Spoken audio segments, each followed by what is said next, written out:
आखिर मेघनाद का वध सिर्फ लक्ष्मण ही क्यों कर सकते थे, राम क्यों नहीं? पौराणिक कथाओं के अनुसार रावण ने स्वर्ग पर अपना कब्जा जमाने के लिए देवताओं पर आक्रमण कर दिया था। इस युद्ध में मेघनाद ने भी भाग लिया था।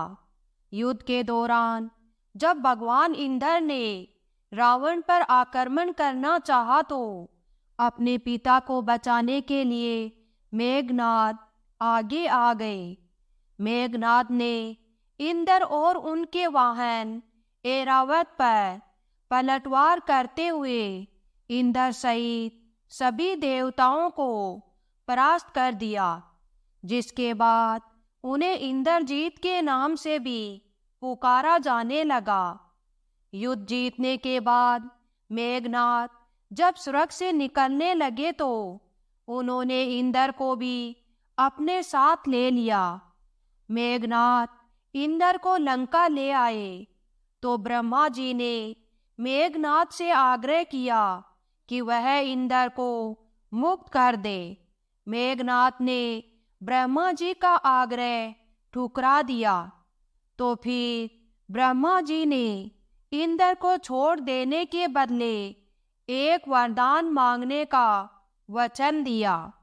मेघनाद ने उनसे अमर होने का वरदान मांगा तो ब्रह्मा जी ने मेघनाद को समझाने का प्रयास किया कि यह तो किसी भी जीव के लिए संभव नहीं है। तुम कोई दूसरा वरदान मांग लो। लेकिन मेघनाद अपनी बात से डिगने को तैयार नहीं हुए। तो फिर ब्रह्मा जी ने मेघनाद को वरदान दिया कि अगर वह अपनी कुल देवी निकुंभला देवी का यज्ञ करे और जब यज्ञ पूर्ण हो जाएगा तो उन्हें एक रथ प्राप्त होगा। इस रथ पर बैठकर लड़ने से न तो वह पराजित होगा और न ही उसकी मृत्यु होगी। ब्रह्मा जी ने मेघनाद को यह आशीर्वाद भी दिया कि धरती पर केवल एक व्यक्ति ही उसका वध कर सकता है जो 14 सालों से सोया ना हो और जिससे 14 वर्षों तक कुछ खाया ना हो। तो लक्ष्मण ही ऐसे थे जो मेघनाद का वध कर सकते थे, क्योंकि वनवास के दौरान लक्ष्मण 14 वर्षों तक सोए नहीं थे और न ही कुछ खाया था। यही वजह है कि राम रावण युद्ध के दौरान लक्ष्मण के हाथों मेघनाद का अंत हुआ। युद्ध में लक्ष्मण ने अपने घातक बाण से मेघनाद का सिर उसके धड़ से अलग कर दिया था और उसे भगवान राम के चरणों में रख दिया।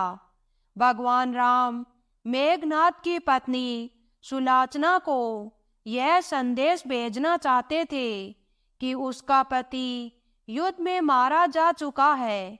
इसके लिए भगवान राम ने मेघनाद की एक भुजा काटकर सुलोचना के पास भेजी।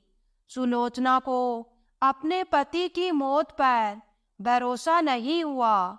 तब सुलोचना के कहने पर मेघनाद की कटी हुई भुजा ने लिखकर उसे भरोसा दिलाया। भुजा ने लिखकर लक्ष्मण का गुणगान किया।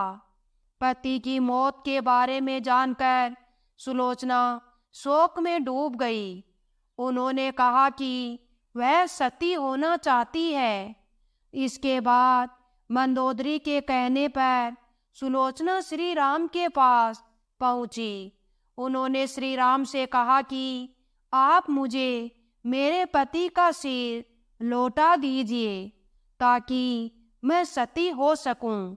सुलोचना की दशा देखकर श्री राम गर्वित हो गए। उन्होंने कहा कि मैं तुम्हारे पति को जीवित कर देता हूँ, लेकिन सुलोचना ने मना कर दिया। तो इसी बीच सुग्रीव को आशंका हुई कि मेघनाथ की कटी हुई भुजा ने लक्ष्मण का गुणगान कैसे किया? तो सुलोचना ने कहा कि क्या यह बात आप तब मानेंगे जब यह कटा शीश हंसेगा। सुलोचना ने कटे हुए शीश से कहा कि हे स्वामी, हंस दीजिए। इतना कहते ही मेघनाथ का कटा हुआ शीश जोर जोर से हंसने लगा। तो इसके बाद ही सुलोचना अपने पति के साथ सती हो गई।